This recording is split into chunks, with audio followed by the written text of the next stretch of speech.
guys, very good morning to one and all. Today we are here for a very new adventure in a very new place, and the place is the Isaac Newton English School. Do you know why am I here today? Okay, today I am here to meet the administrator of this school to have a very insightful interaction and conversation with him regarding the employment opportunities for transgenders, disabled people, and entrepreneurship employment opportunities in the field of education. And the one more surprising thing is he is the alumni of Ramaya University from Faculty of Management and Commerce. So without any further wait, let's get started.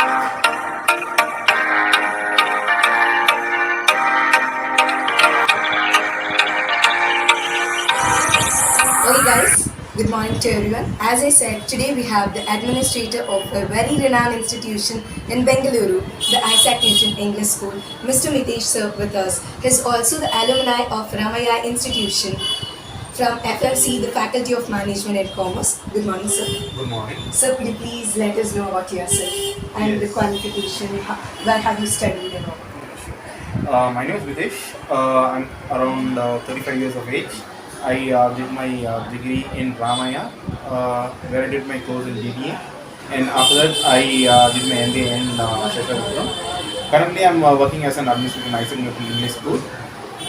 For the past 9 years, I'm over here, and I'm very happy about my job since we create a positive impact on kids' life and take care of their education qualifications and their educational talents also. I feel happy about it. Sir, have you converted your passion into profession as you have done your entrepreneurship, business administration? Have you converted that mindset into the field of education? See, in the initial, I never thought I would end up here, but as a matter of fact, I'm here now. So yeah, it has changed my lifestyle, everything. What I thought, because I thought I would end up in corporate, but I actually didn't end up over here. I'm not right here, but still I'm. Please let us know about your institution. Isaac Newton English School was founded by my dad, and his name is Palani. In the year 1987. Currently, we have around 1,500 plus students studying in this institution, and we have a staff of around 60 plus who are working in this institution. So here in the school, we impart education to the middle and lower middle class students at a nominal fees, and we impart quality education, and we give exposure to develop their mental personality traits.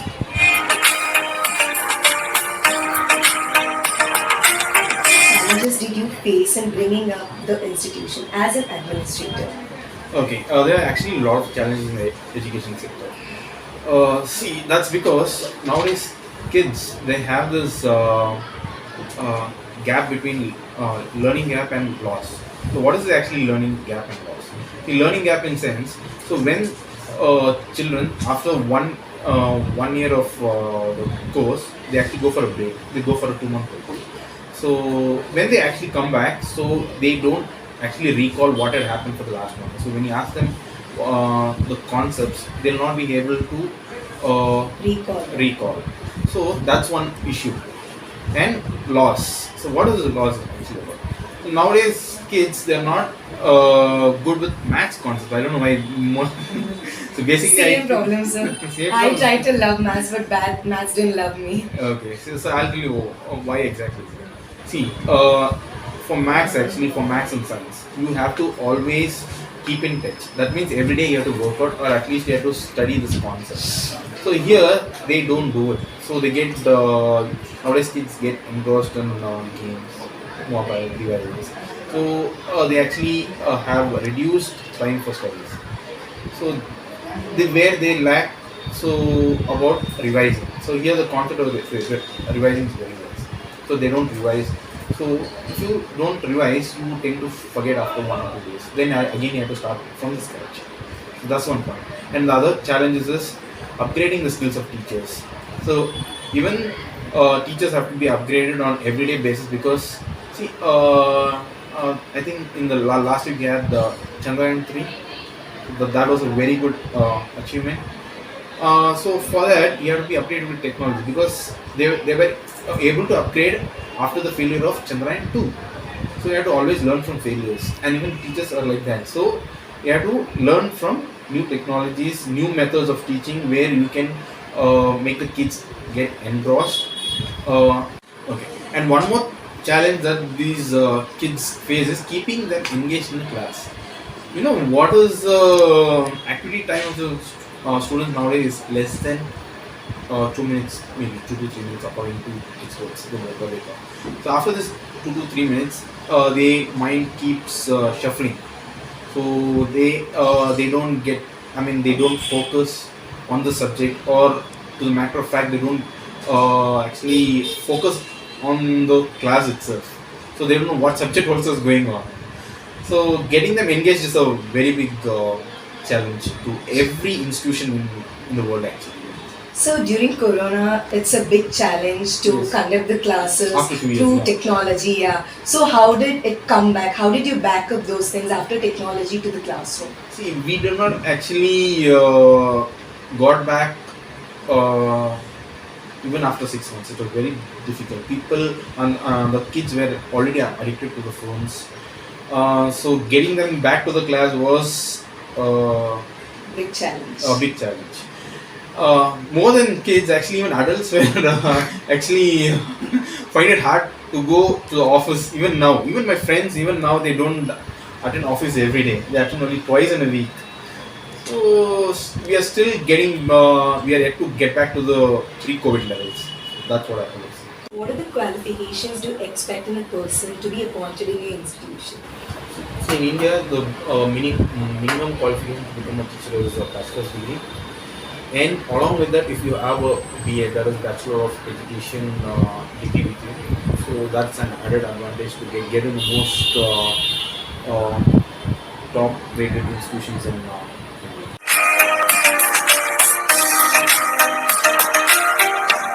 Okay, sir, the next question for you is how did you implement your business mindset in the field of education? Since the learning is all about entrepreneurship, how did you execute that mindset in the field of education? I'll tell you in today's scenario, see, bridging the gap between traditional and digital methods of education is very complex. See, right now I'll tell you, nowadays students are addicted to technology. So you take for example mobiles, laptops, gaming like PS, all that. So without actually going much into that, so how do you make a student to actually concentrate or focus on studies? So that is the today's issue about. So coming to business mindset, so that is what you have to you have to make a bridge that is both viable, so that you actually have a mix of traditional and digital methods of education. For example, like how, see, there should be use of technology, but how do you minimize the use of technology in that sector? So once you start using technology and you get used to technology, you become what do you call technology driven based. So you actually, your brain starts working only when you have this devices with you. So you don't become self reliant, you become device reliant. Thanks. So make sure and one more thing, the education has become very expensive nowadays. So and we have to make sure how education is made affordable to the students and not actually burning their pockets. I'm very eager to know this answer from you. How did you implement your entrepreneurship skill set in the field of education in creating the opportunities for teachers in your school? Okay, let me, as I've already told before, like we have around about 60 plus teachers and all of them diverse. For example, your mother is a computer teacher. Yes. Yes. Yes. And we have teachers from science backgrounds, we have teachers from commerce backgrounds, and we have teachers from arts backgrounds. So we have teachers social science and arts. So here the job opportunity is not related to one sector. Here the job opportunities are related to multiple sectors. And currently If you see in education sector, we have now AI, virtual training, and we have coding also in schools. So that's a new subject for today's generation. So it's all creating job opportunities everywhere. So all you have to do is upgrade your skills, learn. Actually, the teacher should be well versed with the latest technologies that's uh, that's uh, that's there in the market. Actually.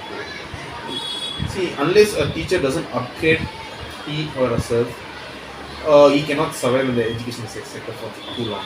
Because today technology is somewhere else actually. Today we have Chat GPT, which nobody knew about it before, and today students have started using Chat GPT for projects and many. Exactly. So that's actually a bane and a boon. Let's see how it takes about. But as far as job opportunities, yes, a lot of job opportunities, and it's very diverse in the field of education sector. And all you have to do is work on your skills, get the right skills on your resume, and you'll land in a education sector.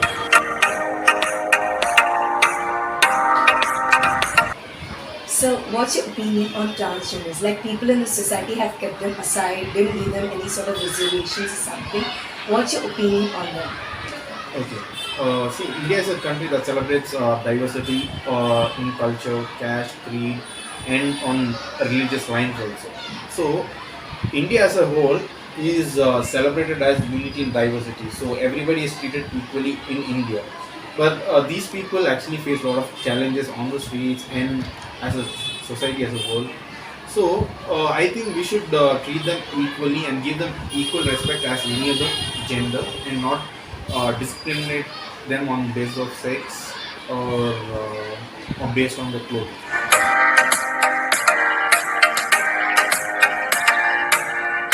Yes, they actually deserve to live in the society like other common people. And fortunately for them, the Indian government has passed an act called the Transgenders Protection of Rights Act. So under this act, it aims at protecting and protecting their rights and any discrimination in the form of sex or in form of their appearances. Uh, a person cannot actually comment on them.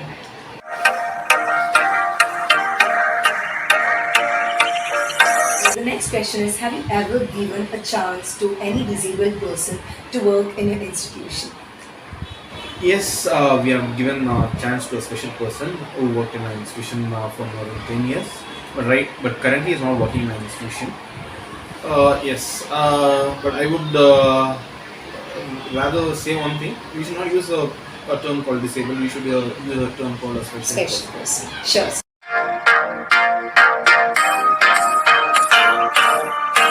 Hello, sir. Hello, ma'am. So, your first question, what do you prefer, being an entrepreneur or being an educationist? I prefer both actually. See, entrepreneur for my living and education is for my passion. Okay, that's nice. So, second question is classroom education or practical education? I would prefer both. See, classroom education is a traditional form of education, and wherein the teachers and students will have face-to-face interaction. And practical, yes, nowadays after the NEP, it's a very good move by the Indian government. We should have a lot of practical because in practical, students get to learn.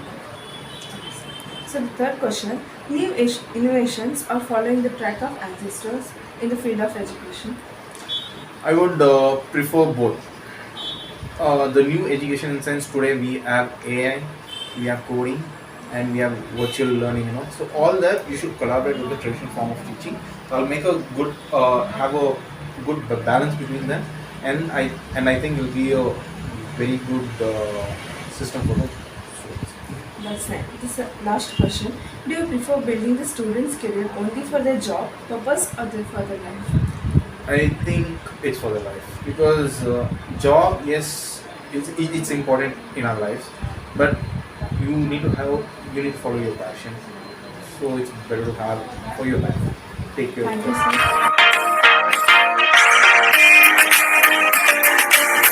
Okay, guys, I hope we had a very insightful knowledge and interaction with the administrator of the Isaac Newton English School, Mr. Mitesh sir. We'll ask how did he felt after being interviewed. Actually, this is my first interview, so I think I was a little nervous, but like it's normal, I believe. Yes. And I felt good. I felt because we shared a lot of experiences, and I was talking about what I felt in me. It felt a lot. Thank you, sir. Thank you for the valuable time. It means a lot for us. You took time for us to give an interview, and it will be very helpful to complete our project as well. Sure. Thank you so I much, hope sir. it's very helpful. Yes, sir. Thank you so much, sir. Thank you.